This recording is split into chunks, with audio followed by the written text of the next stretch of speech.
Learning मंत्रा की online पाठशाला में आप लोगों का स्वागत है। हम लोग बात कर रहे हैं राजनीति विज्ञान की, और राजनीति विज्ञान में बात करना है कि आपके एग्ज़ाम के लिए राजनीति विज्ञान किस प्रकार से उपयोगी है। राजनीति विज्ञान को मास्टर ऑफ सोशल साइंस कहा जाता है। अरस्तु के द्वारा राजनीति विज्ञान को सर्वोच्च विज्ञान भी कहा गया। राजनीति विज्ञान वह सामाजिक विज्ञान है जिसके अंतर्गत आप कार्यकारणवाद के आधार पर विज्ञान की कसौटी के आधार पर अपने निष्कर्ष को निकाल सकते हैं। इसलिए इसमें अवधारणात्मक अध्ययन करना बेहद आसान हो जाता है। ये अवधारणात्मक अध्ययन करने के परिणाम स्वरूप आपको इस विषय को बार बार याद करने और भूलने की समस्या से निजात मिल जाता है। इसका अर्थ यह है कि अगर आपने इस विषय को एक बार तैयार कर लिया तो आपको बार बार इसको रटने की कोई आवश्यकता नहीं पड़ती। राजनीति विज्ञान के संदर्भ में अगर बात किया जाए तो आपका एग्ज़ाम चाहे टीजीटी का हो, पीजीटी का हो, या यूजीसी नेट जेआरएफ का हो, कई चीज़ों का अध्ययन करना आवश्यक होता है।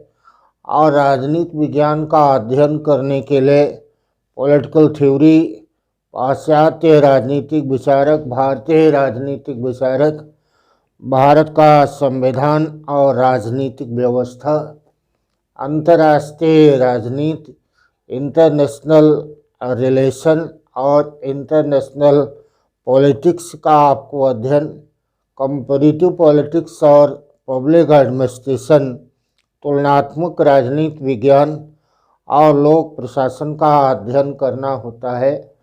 संयुक्त राष्ट्र संघ तथा अन्य अंतर्राष्ट्रीय संगठन तथा विश्व के संदर्भ में महाशक्ति और भारत के संबंध तथा भारत का पड़ोसी राज्यों के साथ क्या संबंध है, इस बात का भी अध्ययन हम लोगों को करना होता है। खास करके अगर यूजीसी का एग्ज़ाम है या पीजीटी का एग्ज़ाम है तो उसमें इन बातों पर आधारित सवाल आपको पूछा गया है और आपको पूछा भी जाता है। देखिए, हम लोग बात करना शुरू करें तो आपके मन में एक बात का आना स्वाभाविक है कि आखिर राजनीति विज्ञान है क्या।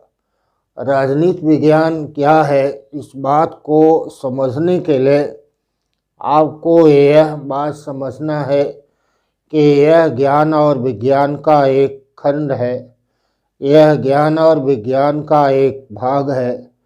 और ज्ञान और विज्ञान के प्रारंभिक और उद्भव खंड के अंतर्गत अगर हम लोग जाएं और इस बात का अंदाज़ा लगाना स्टार्ट करें कि आखिर ज्ञान विज्ञान का प्रारंभ कब हुआ, कैसे हुआ और किस प्रकार से लोगों ने इसको स्टार्ट किया होगा, जब पहला मानव आया और उसने अपने ज्ञान विज्ञान के धरातल पर किन बातों को समझना स्टार्ट किया होगा, यह आप व्यक्ति की प्रारंभिक अवस्था है। और इस प्रारंभिक अवस्था में ज्ञान विज्ञान के दो स्टेप बनते हैं। एक स्टेप को प्राकृतिक विज्ञान कहा गया और दूसरे को सामाजिक विज्ञान कहा गया। प्राकृतिक विज्ञान प्रकृति के रहस्यों के ऊपर आधारित है, जबकि सामाजिक विज्ञान हमारे सामाजिक जीवन के विविध पक्षों का अध्ययन करता है और उन समस्याओं के समाधान का भी यत्न और जतन हमको सुझाव देता है कि अगर आपके समक्ष मानव जीवन के समक्ष समस्याएं आती हैं तो आप उन समस्याओं का निदान कैसे कर पाएंगे, यह इस बात का अध्ययन करता है और इससे समस्या के समाधान के लिए हमको सुझाव भी देता है। प्राकृतिक विज्ञान में हमने भौतिकी का, रसायन विज्ञान का, वनस्पति विज्ञान का, जीव विज्ञान का, खगोल विज्ञान का नाम सुना। इन सब विषयों का अध्ययन किया गया। ब्रह्मांडीय रहस्यों का, जीव और जीवन की उत्पत्ति के विभिन्न खंडों और आयामों का हम लोगों ने अध्ययन किया। मानव जीवन के लिए प्राकृतिक विज्ञान का अध्ययन उपयोगी रहा, लेकिन प्राकृतिक विज्ञान के अतिरिक्त जो विज्ञान आवश्यक हुआ उसका दूसरा एस्पेक्ट बनता है सामाजिक विज्ञान। सामाजिक विज्ञान सामाजिक संबंध का अध्ययन करता है और सामाजिक संबंध व्यक्ति के अपनी आवश्यकताओं पर आधारित होता है। और रूसो के द्वारा इस बात को कहा भी गया कि जब तक व्यक्ति को कोई आवश्यकता नहीं थी तब तक व्यक्ति के द्वारा किसी सामाजिक संबंध का निर्माण भी नहीं किया गया। जब व्यक्ति की आवश्यकताएं बढ़ी, व्यक्ति की आवश्यकता हुई, सामाजिक संबंध का निर्माण करना स्टार्ट किया। अरस्तु के द्वारा इसी आधार पर सामाजिक संबंध की व्याख्या करने के लिए अरस्तु ने इस बात को कहा कि मनुष्य एक सामाजिक प्राणी है। यद्यपि यह बात स्पष्ट है कि यूनान के राजनीति विज्ञान में सामाजिक जीवन और राजनीतिक जीवन में कोई अंतर नहीं किया गया था। इसलिए अगर हमको यह प्रश्न पूछा जाए कि किस कालखंड में या राजनीति विज्ञान के विकास के किस चरण में सामाजिक जीवन और राजनीतिक जीवन में कोई अंतर नहीं था, तो आपको यूनान बतलाना है कि यूनान में सामाजिक जीवन और राजनीतिक जीवन में कोई अंतर नहीं किया जाता था। और यह काम मूलतः अरस्तु के द्वारा बतलाया गया कि सामाजिक जीवन और राजनीतिक जीवन में कोई अंतर नहीं है। बट यहाँ स्पष्ट बात यह है कि सामाजिक जीवन को आवश्यक माना गया था व्यक्ति की आवश्यकताओं की पूर्ति का। इसीलिए अरस्तु का यह प्रसिद्ध कथन राजनीति विज्ञान का एक महत्वपूर्ण वाक्य बन गया। यह आधे वाक्य बन गया कि मनुष्य एक सामाजिक प्राणी है जो अपने आवश्यकताओं के लिए समाज में रहता है। अगर कोई ऐसा व्यक्ति है जो समाज से बाहर रहकर जीवित रह सकता है और अपने आवश्यकताओं की पूर्ति कर सकता है, तो वह व्यक्ति नहीं बल्कि पशु या देवता होगा। इस बात को अरस्तु के द्वारा बतलाया गया। कहने का आशय है कि सामाजिक विज्ञान के उद्भव और विकास की कहानी में व्यक्ति की अपनी आवश्यकता महत्वपूर्ण रही। और रूसो के द्वारा एक प्रसिद्ध कथन कहा गया है कि मुझे मेरा भोलापन वापस कर दो, चलो प्रकृति की तरफ लौट चलें। बट बाद में कदाचित अरस्तु ने इस बात का भी उल्लेख कर दिया कि हम प्रकृति की तरफ लौटना तो चाहते हैं, वह सुंदर भी है, वह रमणीक है, वह अच्छा लगता है, बट उस चरण में लौटना मुनासिब है नहीं, क्योंकि प्राकृतिक नियम है कि हमको निरंतर आगे बढ़ना ही पड़ता है। इसलिए हम प्रकृति की तरफ लौट नहीं सकते और अंततः राज की उत्पत्ति होती है, संप्रभु के अधीन व्यक्ति रहता है। तो कहने का अर्थ यहाँ पर यह है कि व्यक्ति की अपनी सामाजिक आवश्यकताओं के परिणाम स्वरूप ही किसी भी सामाजिक विज्ञान का उद्भव और विकास होता है। और यह सामाजिक विज्ञान का उद्भव और विकास में अगर राजनीति विज्ञान की बात की जाए तो राजनीति विज्ञान का उद्भव और विकास यूनान में हुआ।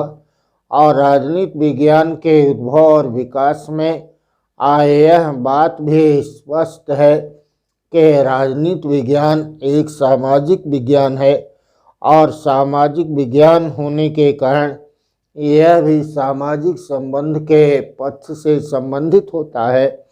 और सामाजिक पक्ष से संबंधित होने के कारण इस बात का जानना आवश्यक है कि सामाजिक पक्ष के तो विविध आयाम हैं। अगर सामाजिक पक्ष के विविध आयाम हैं तो उन विविध आयामों में राजनीति विज्ञान किस आयाम के अध्ययन पर जोर देता है? राजनीति विज्ञान सामाजिक संबंध के जिस आयाम पर जोर देता है वह है व्यक्ति के राजनीतिक शासन संबंधी सुरक्षा संबंधी आवश्यकता की पूर्ति के लिए। अगर अर्थशास्त्र में हम अर्थ का अध्ययन करते हैं क्योंकि हमको अपनी आर्थिक गतिविधियों को नियंत्रित करना होता है, अगर सामाजिक जीवन को बेहतर बनाने के लिए हम इतिहास का अध्ययन करते हैं तो हमारे द्वारा अपने सामाजिक जीवन को सुरक्षित रखने के लिए शासन संबंधी और राज संबंधी आवश्यकताओं की पूर्ति करने के लिए राजनीति विज्ञान का अध्ययन किया जाता है। तो यहाँ पर एक बात स्पष्ट है कि राजनीति विज्ञान एक सामाजिक विज्ञान है। यहाँ पर हम लोगों को यह बात समझना है कि राजनीति विज्ञान क्या है। यह एक सामाजिक विज्ञान है और इस सामाजिक विज्ञान के अंतर्गत शासन संबंधी आवश्यकता, राज संबंधी आवश्यकता, सुरक्षा संबंधी आवश्यकताओं का अध्ययन किया जाता है, क्योंकि सामाजिक विज्ञान के अतिरिक्त ज्ञान विज्ञान में सर्वप्रथम अध्ययन का सिलसिला प्रारंभ हुआ था, जहाँ से उसको क्या कहा गया है, उसको प्राकृतिक विज्ञान कहा गया। और प्राकृतिक विज्ञान में हम अध्ययन करते हैं प्रकृति का, और प्रकृति का अध्ययन इसलिए भी किया गया क्योंकि मानव जीवन को सर्वाधिक प्रभावित करने का कार्य प्रकृति के द्वारा ही किया जाता था। और प्राकृतिक अध्ययन के पश्चात सामाजिक अध्ययन का प्रारंभ हुआ और सामाजिक विज्ञान के कई आयाम बने और उस सामाजिक विज्ञान में राजनीति विज्ञान भी एक महत्वपूर्ण सामाजिक विज्ञान है। राजनीति विज्ञान को सर्वोच्च विज्ञान या मास्टर ऑफ सोशल साइंस के नाम से संबोधित करने का कार्य किया है। किसने इसको बतलाया है? अरस्तु के द्वारा। और राजनीति विज्ञान का उद्भव और विकास होता है यूनान में, जबकि आधुनिक राजनीति विज्ञान का प्रारंभ होता है। आधुनिक राजनीति विज्ञान का प्रारंभ हुआ है कहाँ पर? आधुनिक राजनीति विज्ञान का प्रारंभ होता है इटली में। यह बात महत्वपूर्ण है कि यूनान में राजनीति विज्ञान का प्रारंभ करने का कार्य अरस्तु के द्वारा किया गया, इसलिए यूनान में अरस्तु को ही कहा जाता है कि अरस्तु राजनीति विज्ञान के पिता हैं। अरस्तु को राजनीति विज्ञान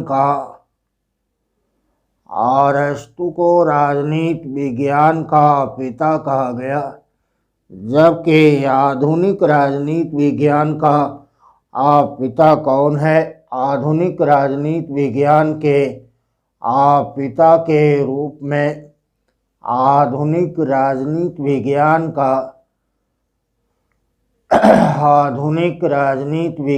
का पिता है मैकियावेली, और मैकियावेली के द्वारा सर्वप्रथम राजनीति को नैतिकता या धर्म से अलग किया गया। इसलिए हमको यह सवाल पूछा जाता है कि राजनीति विज्ञान को नैतिकता या धर्म से किसने अलग किया? तो मैकियावेली होगा। और हमको अगर यह सवाल पूछा गया कि राजनीति विज्ञान को नीति शास्त्र से किसने अलग किया, तो राजनीति विज्ञान को नीति शास्त्र से अलग करने का कार्य अरस्तु के द्वारा किया गया था।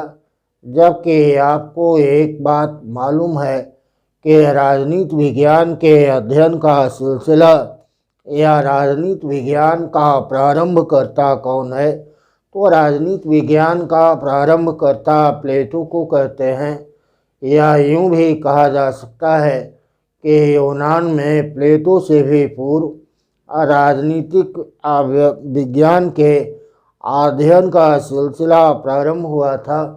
कई संप्रदायों के द्वारा राजनीतिक अध्ययन का प्रारंभ हो चुका था, लेकिन एक सुव्यवस्थित रूप में राजनीति विज्ञान के कुछ सिद्धांतों का प्रतिपादन करने का कार्य पहली बार स्पष्ट रूप में प्लेटो के द्वारा किया गया।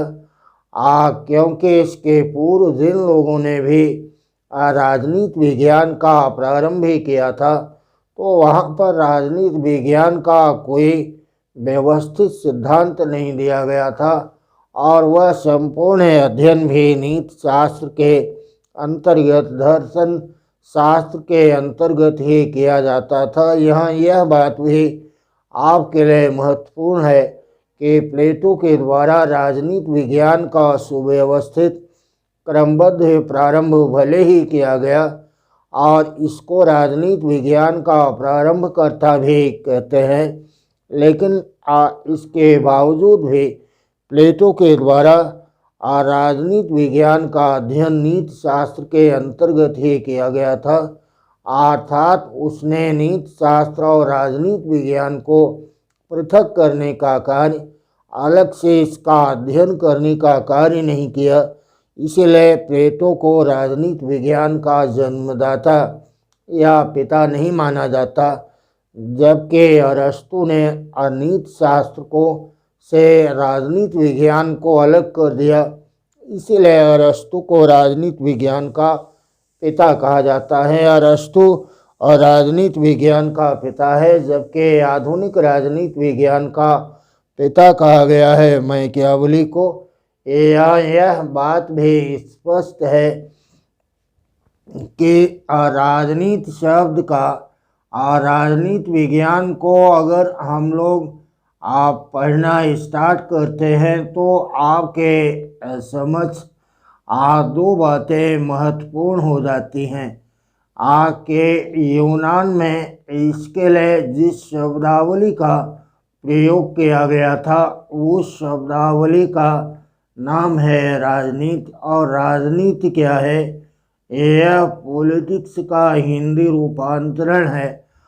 राजनीति पॉलिटिक्स का हिंदी रूपांतरण है। और राजनीति शब्द का सर्वप्रथम प्रयोग किसके द्वारा किया गया? हमारे एग्जाम में यह प्रश्न पूछा गया।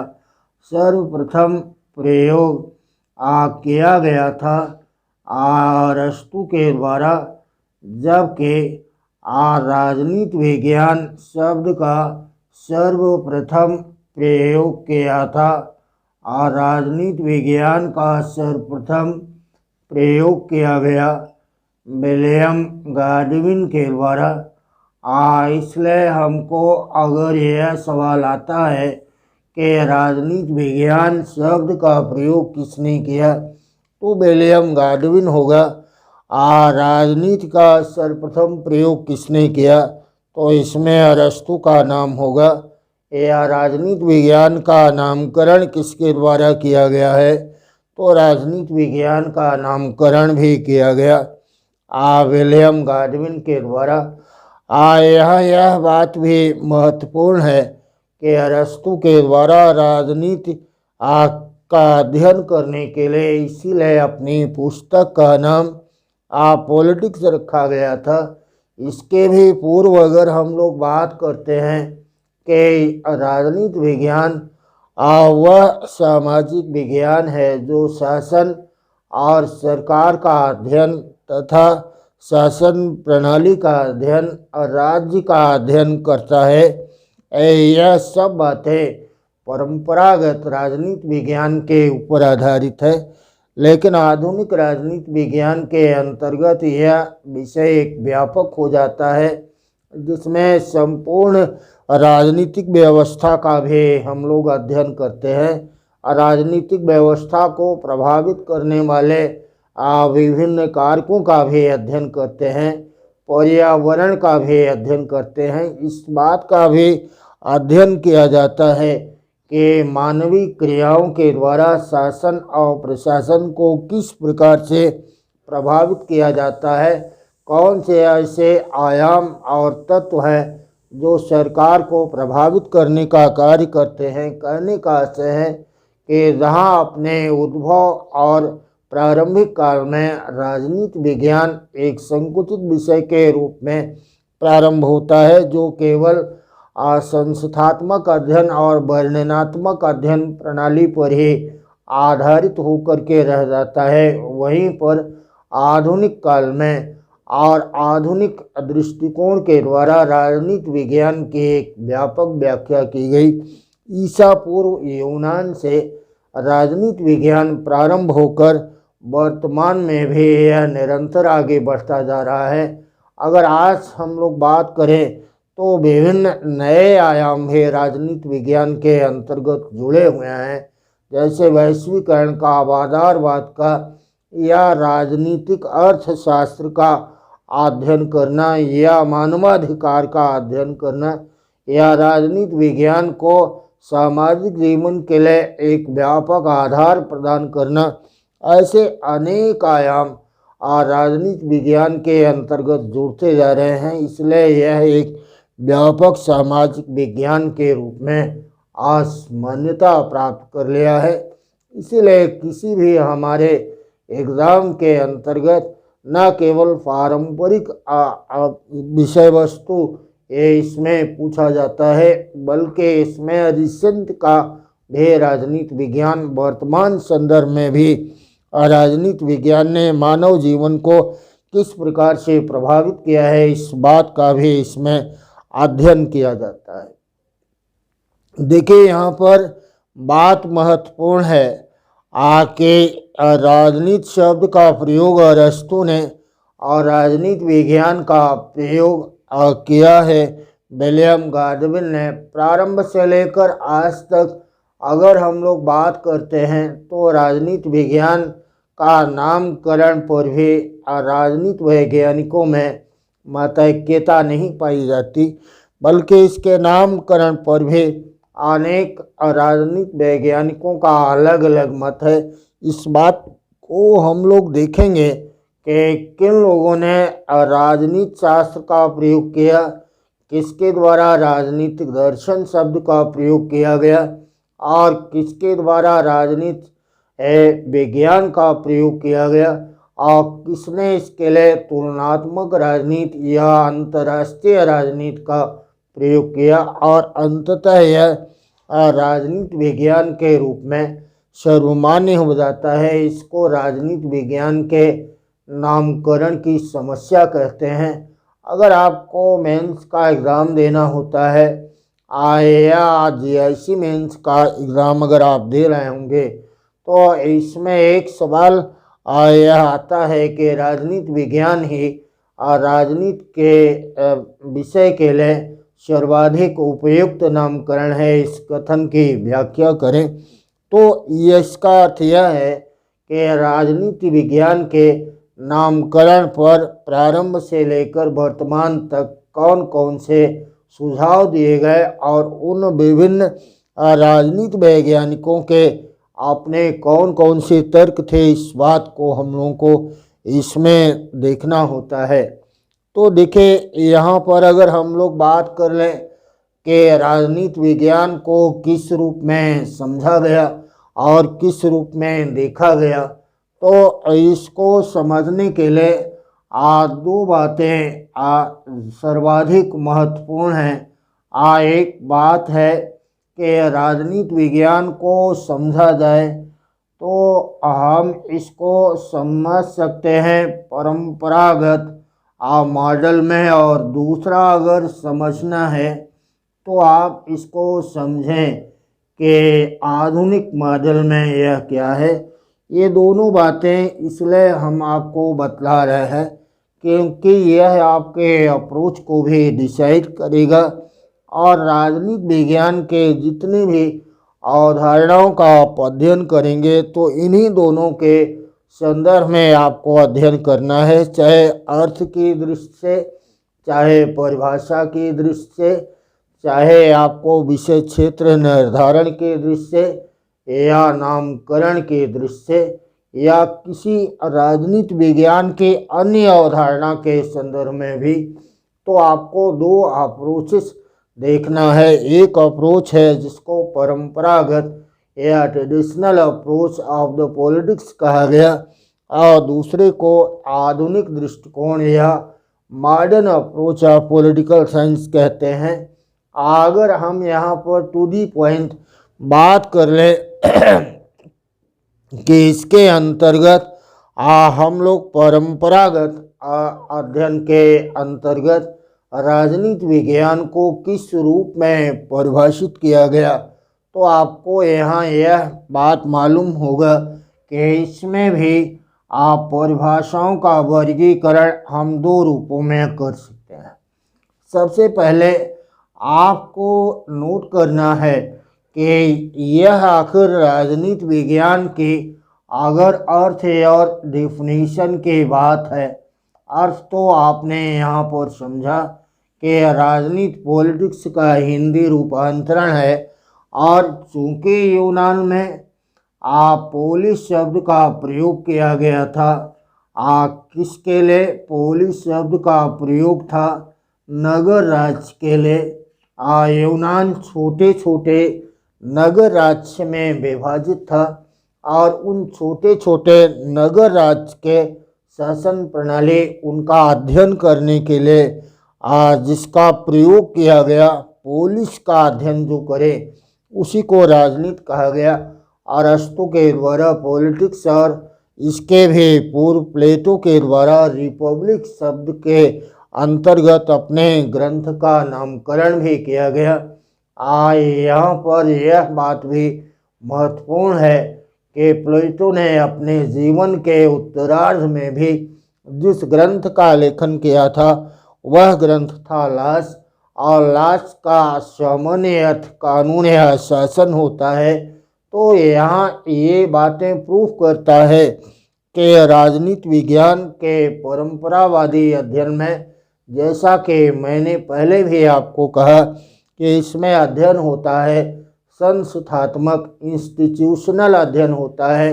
इंस्टीट्यूशनल अध्ययन के अंतर्गत माने संस्थाओं का अध्ययन किया जाता है, उनका वर्णन किया जाता है, उनके अच्छे और बुरे प्रकारों का निर्धारण किया जाता है।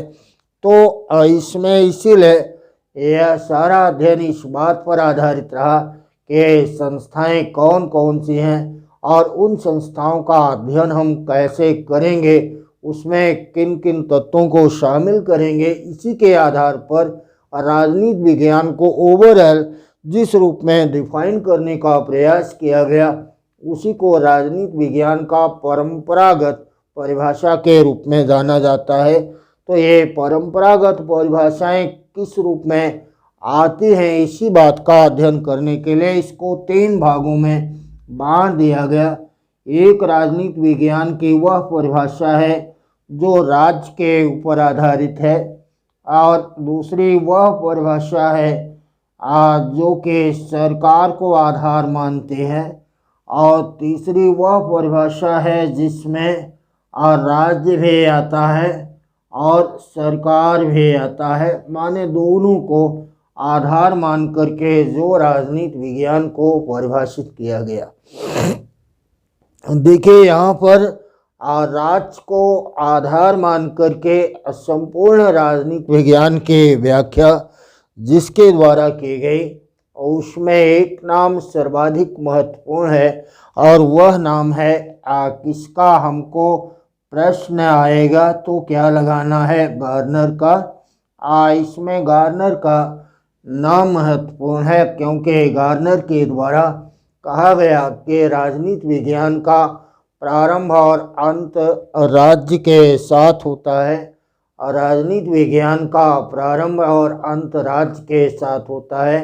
यह सवाल आपके किसी भी एग्ज़ाम में बारंबार आया है, क्योंकि यह कथन गार्नर का है और गार्नर के द्वारा इस बात को बतलाया गया कि राजनीति विज्ञान में राज्य के तत्व, राज्य की उत्पत्ति और राज्य का विकास और राज्य के कार्य प्रणाली का अध्ययन करना चाहिए। इसी बात को अगर हम लोग देखते हैं तो प्रारंभिक काल में यूनानी नगर राज्य को जहां पोलिस कहा गया, तो उसी पोलिस के अध्ययन के आधार पर राजनीति विज्ञान को डिफाइन करने का भी कार्य किया गया। अरस्तु एक ऐसा चिंतक है जिसने राजनीति विज्ञान को सर्वोच्च विज्ञान करार देता है। गार्नर के साथ साथ एक अन्य चिंतक हैं ब्लंट शैली के द्वारा भी राजनीति विज्ञान की परिभाषा और राज्य के रूप में दिया गया। गैरिस के द्वारा भी राजनीति विज्ञान को डिफाइन करने का आधार जिसको बनाया वह आधार था राज्य। इसके साथ साथ जो कुछ अन्य चिंतक हैं जिन्होंने राजनीति विज्ञान को डिफाइन करने का कार्य किया और वह आधार बनाते हैं जिसको वह होता है सरकार को आधार मानकर राजनीति विज्ञान को परिभाषित करने का कार्य दो लोगों ने किया, जिसमें सीले का नाम और लेकाक का नाम महत्वपूर्ण है। सीले का यह प्रसिद्ध कथन भी है कि जिस प्रकार से संपत्ति शास्त्र में हम संपत्ति का अध्ययन करते हैं, जीव विज्ञान में हम जीवन का अध्ययन करते हैं, बीजगणित में हम अंकों का अध्ययन करते हैं, रेखा गणित में हम रेखाओं का अध्ययन करते हैं, वैसे ही हम राजनीति विज्ञान में सरकार का अध्ययन करते हैं, क्योंकि वास्तव में राज्य उतना महत्वपूर्ण नहीं है जितना सरकार महत्वपूर्ण है, क्योंकि राज्य तो एक अमूर्त अवधारणा है और सरकार उसका मूर्त स्वरूप है और सरकार के द्वारा उसके उद्देश्य को क्रियान्वित करने का कार्य किया जाता है। इसलिए सीले का यह प्रसिद्ध कथन आपके एग्जाम के लिए इम्पोर्टेंट होगा, आप इसको नोट कर लें। लेकाक के द्वारा भी कहा गया कि राजनीति विज्ञान सरकार का अध्ययन है। इस दो चिंतकों के साथ साथ कुछ ऐसे चिंतक हैं जिन्होंने इस बात को आलोचना किया कि राजनीति विज्ञान को न तो केवल राज्य के अध्ययन के रूप में परिभाषित करना उचित है और न ही केवल सरकार के अध्ययन के रूप में परिभाषित करना उचित है, बल्कि यह कहना ज़्यादा महत्वपूर्ण होगा कि राजनीति विज्ञान राज्य और सरकार दोनों का भी अध्ययन करता है, जिसमें दो नाम सर्वाधिक महत्वपूर्ण बनते हैं। एक है प्रोफेसर गिलक्राइस्ट का नाम आता है और दूसरा इसमें पॉल जेनेट का भी नाम आता है। इन दोनों के ही द्वारा राजनीति विज्ञान को परिभाषित किया गया राज्य और सरकार के रूप में। तो देखिए, ये तो बात राजनीति विज्ञान के परंपरागत दृष्टिकोण के अनुसार राजनीति विज्ञान के परिभाषाओं में किसको सम्मिलित किया जाए, राजनीति का प्रयोग किसने किया, राजनीति विज्ञान का प्रारंभकर्ता कौन है। प्लेटो जहाँ राजनीति विज्ञान का प्रारंभ करता है, वहीं पर अरस्तु को राजनीति विज्ञान का पिता कहा गया, क्योंकि अरस्तु के ही द्वारा पहली बार राजनीति विज्ञान को नीति शास्त्र से अलग करके एक स्वतंत्र विषय का दर्जा प्रदान किया गया और राजनीति विज्ञान एक प्रॉपर स्वतंत्र सामाजिक विज्ञान के रूप में मानव समाज के सम्मुख उपस्थित होता है। अरस्तु जीव विज्ञान का भी पिता है, इसलिए अरस्तु के द्वारा राजनीति विज्ञान को सर्वोच्च विज्ञान मास्टर ऑफ सोशल साइंस के नाम से जाना गया। तो यहाँ पर आप देखिए, यह राजनीति विज्ञान की परिभाषा एक परंपरागत दृष्टिकोण के द्वारा दिया गया। जिसमें शीले का नाम और लिकाक का नाम सरकार के साथ जोड़ा गया। आज इसमें बुलंद सली और गार्नर का नाम केवल राज के साथ जोड़ा गया। गिलक्राइस्ट और पॉल जेनेट के द्वारा राजनीति विज्ञान को राज्य और सरकार दोनों को आधार मानकर परिभाषित करने का कार्य किया गया। तो हम लोग के ये बात रही। लेकिन राजनीति विज्ञान कोई वह परिभाषाएं जो मूलतः इसको व्यापक आधार प्रदान करता है। यह बात हम लोग देखेंगे कि राजनीति विज्ञान किस प्रकार से अपने विकास के दूसरे सोपान पे आता है, या यूं कहें कि राजनीति विज्ञान के इस परंपरावादी दृष्टिकोण में कैसे बदलाव होता है और राजनीति विज्ञान किन कारणों से, किन वजह ऐसे हैं जिसके कारण ये आधुनिक दृष्टिकोण आधुनिक आयाम में या अनुभववादी आयाम में परिवर्तित हो जाता है। इस बात को हम लोग समझेंगे अपने कल के क्लास में।